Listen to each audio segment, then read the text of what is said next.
All right, today we're going to talk about our Giffin Grips. Our Giffin Grips are a lovely tool that will really make trimming a lot faster and easier. So in Ceramics 1, we taught you how to take a clay piece, flip it upside down, use clay blobs around it, and that is what secured it to the wheel to be able to then trim the bottom. Now that you're in an upper level class, we have these things called Giffin Grips that are just really nice to be able to use because it takes that centering and the clay blob thing out of trimming, and it will just make your life faster and easier. But like any other tool, some of you will like it, some of you won't. And sometimes the Giffin Grip just won't work how you need it to, so you might still need to use that traditional trimming method somewhere along the way as well. So our Giffin Grips look something like this. Sometimes you will have different pieces connected to the top of it. We'll go over it in a little while, but overall this is kind of what it looks like.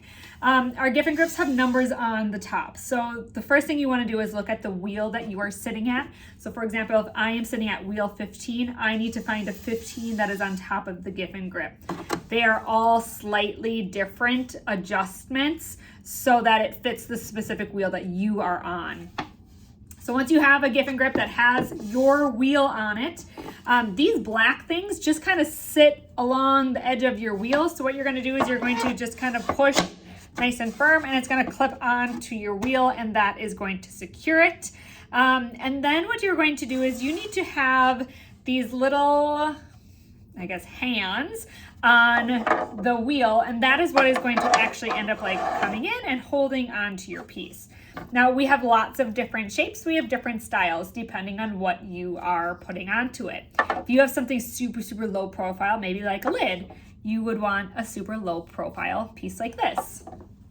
If you have something that's just a little bit taller and you just need a little something to hold on to your piece, we have ones that are just slightly bigger, so you can see the difference there.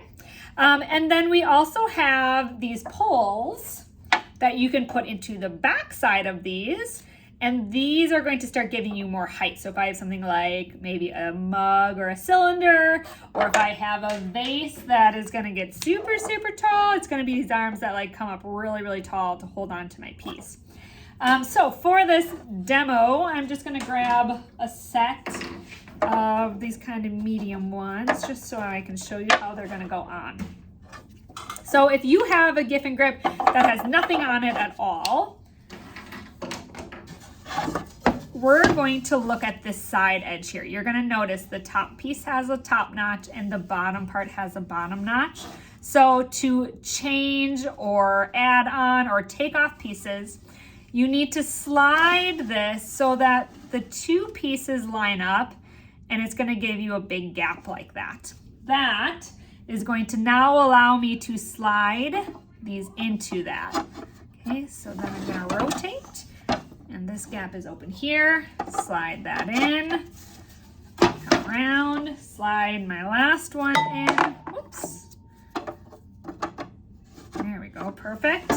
Then when I put it onto my wheel, so now I pushed it back on, if I rotate the top part of my wheel, you're gonna see that those little arms are going to come in.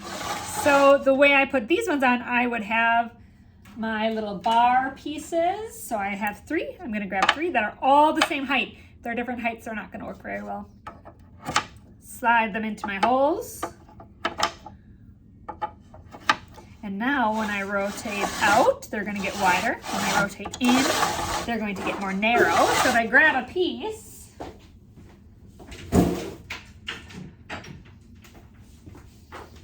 and put it upside down in the middle of my Giffin Grip, I'm going to spin, and I might need to just a little bit to kind of get it in there. But then what's going to happen is these little hands are going to hold my piece right where I need it to be able to then go in and do all of the trimming that I need to do. When I am done with my trimming, I'm gonna stop my wheel, I'm gonna spin that top portion. You can see those arms come away. I can take my piece out, and then I could put my next piece in. Now, one thing you wanna think about is as you are selecting these, if I was actually using this, I think this arm is probably a little too close to the top. With my trimming tools, I want to have just a little bit more space to be able to get down along this side. So for a piece like this, I would probably grab an arm That's just a little bit lower down, so that way you can see that difference. That way when I'm trimming, it's gonna give me a little bit more clearance, a little bit more room for those tools. Something like this is just a little bit higher than what I would want. This would also be a good example of, like, I have a short, small piece. I totally could have used these bumpers in the opposite direction. So if I spin all the way out, I can slide those out, flip them around, doing that same thing. So those notches are lined up on my side. That's going to allow my pieces to adjust. Come in, all the way around, adjust, and voila, I am secured.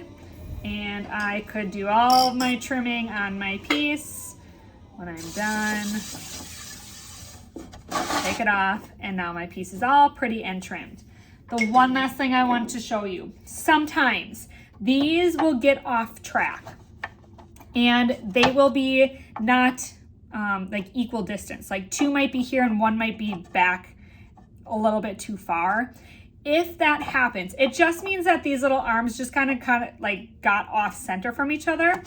So if you can, rotate all the way out, take all three of them out, and then put them all back in. But if you really can't get one of them out and it's stuck in there, what you do is you flip your Giffin Grip upside down.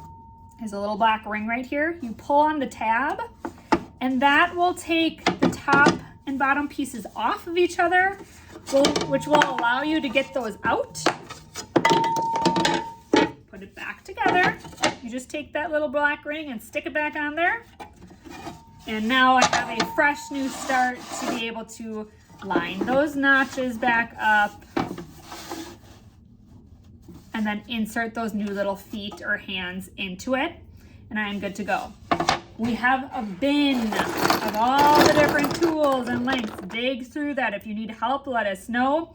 The other big thing, keep track of these arms and tools. For a 3-pack like this, it's $30. So every time we lose a piece, it just is money down the drain. You have to make sure you're keeping track of these. Put them back on the counter in our bin when you're done. Don't leave them in your buckets.